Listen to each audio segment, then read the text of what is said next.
que realmente se move no universo? A partícula ou as equações que a descrevem? Se nada atua sobre uma partícula, quem decide como ela se move? Olhe com atenção para esta tela. O que você está vendo aqui não é uma partícula se deslocando no espaço, são os operadores. E quando você acompanha cada comutador, cada operador, cada linha da equação de Heisenberg, acontece algo desconcertante. O movimento quântico passa a imitar perfeitamente o movimento clássico, mas sem jamais abandonar a incerteza. Na mecânica quântica, existe um ponto de vista em que o estado do sistema fica congelado no tempo, enquanto posição e momento evoluem como se tivessem vida própria. Para uma partícula livre, sem forças, sem potenciais, sem nada empurrando ou puxando, ainda assim algo governa completamente o movimento. Não é uma força, não é uma trajetória, é o hamiltoniano. Fique comigo até o final do vídeo, pois vou mostrar isso passo a passo diretamente nas equações, até ficar absolutamente claro quem controla o movimento da partícula livre.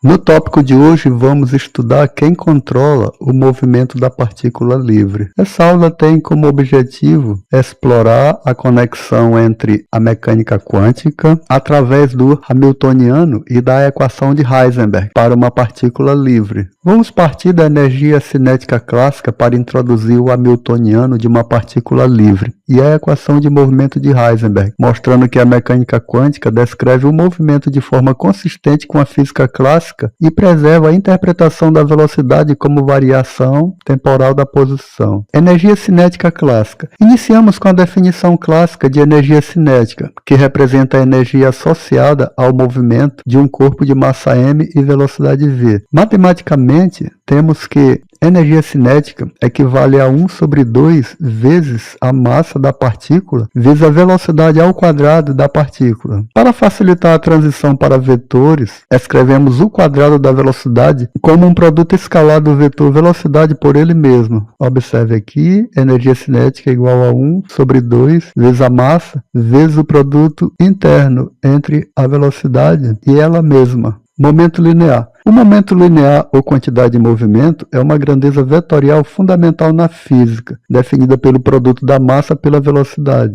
Observe aqui o momento, representado pela letra P, é igual a massa vezes velocidade. Ao elevarmos essa expressão ao quadrado, obtemos uma relação que será útil para substituir a velocidade na equação da energia. Veja, P ao quadrado é igual a massa vezes velocidade, todos ao quadrado. Isso resulta em massa ao quadrado vezes velocidade ao quadrado. Relação energia e momento. Para expressar a energia cinética em termos de momento, multiplicamos e dividimos a fórmula original pela massa m. Observe aqui a expressão da energia cinética, e você vai multiplicar em cima e embaixo por m. Isso vai resultar em sobre 2 vezes a massa ao quadrado vezes a velocidade ao quadrado sobre a massa. Vamos substituir o termo m ao quadrado vezes v ao quadrado pelo quadrado do momento p ao quadrado, para chegarmos à forma padrão usada na mecânica analítica. Observe, a energia cinética é igual a p ao quadrado sobre 2m. Hamiltoniano da partícula livre. Na física, a energia total, simbolizada pela letra E, aqui no contexto, é a soma da cinética e da potencial. Uma partícula é dita livre quando não há forças externas atuando. Logo, a energia potencial equivale a zero. Observe aqui na expressão energia igual a energia cinética mais energia potencial. O hamiltoniano, representado pela letra H, representa o operador de energia total do sistema. Para a partícula livre, ele consiste apenas no termo cinético. Observe, hamiltoniano é igual a momento ao quadrado sobre 2 vezes m. Expansão vetorial do momento. O momento linear no espaço tridimensional possui 3 componentes espaciais independentes. Observe, P é igual a Px, Py, Pz. Observe aqui que Px, Py, Pz são as componentes espaciais e o espaço é tridimensional. O quadrado do módulo desse vetor é calculado pela soma dos quadrados de suas componentes em cada eixo. Veja, P ao quadrado é igual a produto interno entre o momento e ele mesmo, equivale à soma dos quadrados de suas componentes em cada eixo, ou seja, Px ao quadrado mais Py ao quadrado mais Pz ao quadrado. Assim, o hamiltoniano pode ser escrito detalhadamente para cada direção do espaço. Observe, H é igual a px ao quadrado mais py ao quadrado mais pz ao quadrado, sobre 2 vezes a massa. Observe que colocamos, em vez de p ao quadrado, aqui no numerador, colocamos px ao quadrado mais py ao quadrado mais pz ao quadrado. Equação de movimento de Heisenberg. Na mecânica quântica, a evolução temporal de um operador A é determinada pelo seu comutador com o hamiltoniano do sistema. Isso já vimos em aulas anteriores. A derivada do operador A com relação ao tempo equivale a 1 sobre I vezes H cortado vezes o computador entre A e o hamiltoniano. Essa é a equação de movimento de Heisenberg. Para quem deseja compreender a equação de movimento de Heisenberg em sua essência, desde sua construção matemática até sua interpretação física, deixei um card aqui em cima com a derivação detalhada apresentada passo a passo.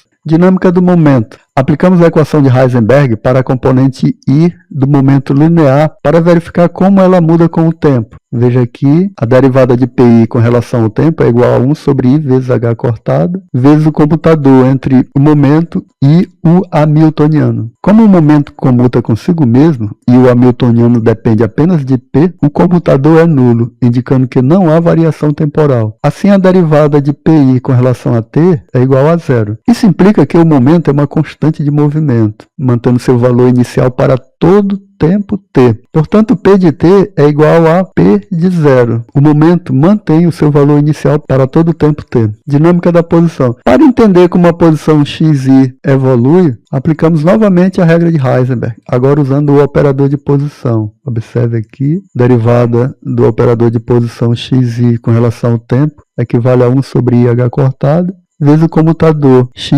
h. Para realizar o cálculo, expressamos o hamiltoniano através de um somatório sobre os índices J das componentes do momento. O hamiltoniano é igual a 1 sobre 2 vezes a massa da partícula, multiplicado pelo somatório. Com isso, J variando de 1 até o número de dimensões do espaço do quadrado do operador momento na direção J. Ou podemos ler simplesmente que o hamiltoniano é 1 sobre 2 vezes a massa vezes a soma dos quadrados das componentes do momento. Cálculo do comutador posição hamiltoniano. Substituímos a forma de somatório do hamiltoniano dentro do comutador e retiramos as constantes para fora da operação. Veja aqui, o comutador entre o operador posição e o hamiltoniano é igual ao comutador entre o operador posição xi e esse 1 sobre 2m colocamos para fora do somatório. Assim, temos que o comutador entre xi e h é igual ao comutador entre xi e 1 sobre 2 vezes a massa da partícula, vezes o somatório com o quadrado do operador momento, pj.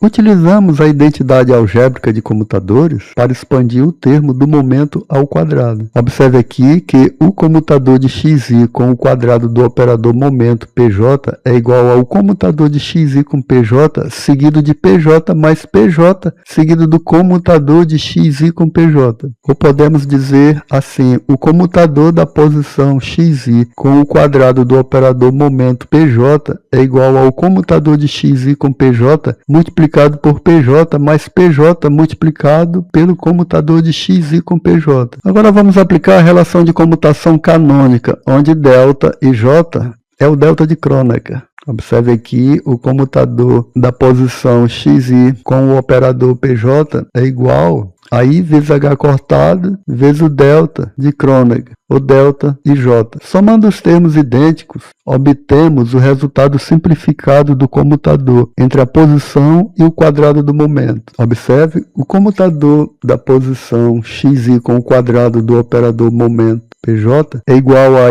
I vezes H cortado delta e J multiplicado por pj mais pj multiplicado por I vezes H cortado delta e J, que equivale a 2 vezes IH cortado vezes o delta de Kronecker e J multiplicado pelo operador pj. Delta de Kronecker e simplificação. O delta de Kronecker, ou Kronecker, funciona como um filtro lógico que assume valor unitário apenas quando os índices coincidem. Já sabemos que o delta ij é igual a 1 se I for igual a j, e será zero se I for diferente de j. Ao aplicar esse filtro na soma sobre j, todas as componentes desaparecem, exceto aquela onde j é igual a 1. Observe aqui que a soma sobre o índice J do delta de Kronecker e J vezes o operador momento PJ é igual ao operador momento PI. Observe que ao somar sobre todas as componentes J,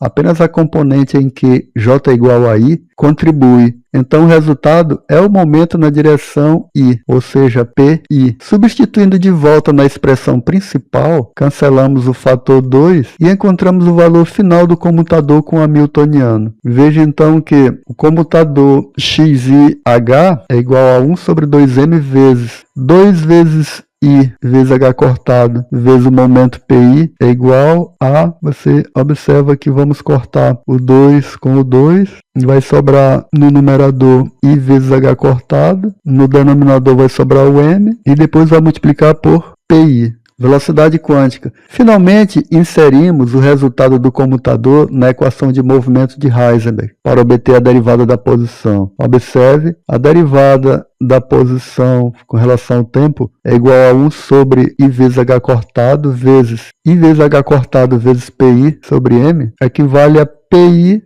sobre M. Ao compararmos com a relação clássica P, momento, igual a massa vezes velocidade, vemos que a velocidade quântica coincide perfeitamente com a clássica, ou seja, a derivada da posição com relação ao tempo equivale a massa vezes a velocidade sobre a massa. Isso vai sobrar apenas a velocidade. Em aulas vindouras, partindo da equação de Heisenberg para o operador posição, mostraremos passo a passo como se obtém diretamente a equação do movimento retilíneo uniforme. Então chegamos à expressão que a derivada da posição com relação ao tempo equivale à velocidade. Portanto, a aula mostrou que, a partir de conceitos clássicos, é possível chegar naturalmente ao formalismo quântico, na qual a dinâmica de uma partícula livre preserva a interpretação clássica da velocidade. Isso evidencia que a mecânica quântica generaliza a mecânica clássica, reproduzindo seus resultados no limite adequado e destacando o hamiltoniano como o elemento central da dinâmica. Vimos de forma rigorosa que a mecânica quântica não rompe com os princípios fundamentais da dinâmica clássica, mas sim os incorpora em um novo formalismo. Através da construção do hamiltoniano de uma partícula livre e da aplicação da equação de movimento de Heisenberg, provamos que grandezas como o momento linear permanecem conservadas na ausência de potenciais e que a relação entre posição, tempo e velocidade mantém sua interpretação física tradicional. O uso de operadores e comutadores, embora pareça abstrato inicialmente, revela-se uma ferramenta poderosa que reproduz os resultados de Newton no limite macroscópico, estabelecendo o hamiltoniano como um motor central que governa a evolução de qualquer sistema físico, seja ele clássico ou quântico. Obrigado pela paciência e atenção. Bons estudos.